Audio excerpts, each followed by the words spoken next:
मैं gaming channel खोलने वाला हूँ, क्या करूँ? गेमिंग चैनल मतलब किस टाइप का गेमिंग चैनल आप खोलने वाले हो? फ्री फायर का ही खोल रहे हो या फिर आप सभी गेम्स आप लोग खेलना चाहते हो? फ्री फायर का गेमिंग चैनल खोलना चाहते हो?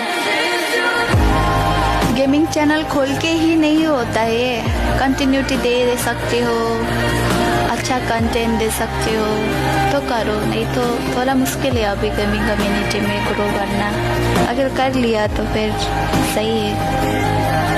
मैं तो बोलती हूँ सारा गेम खेलो, पहले से अपना लोगों को जो भी आपको सपोर्ट करते हैं उनको आप लेके जाओ साथ में, ऐसे सब गेम खेलो, चिट चैट करो, बातें करो, आपके साथ ज़्यादा घुल मिल होना चाहिए हो जो भी आपको देखेंगे वो लोग।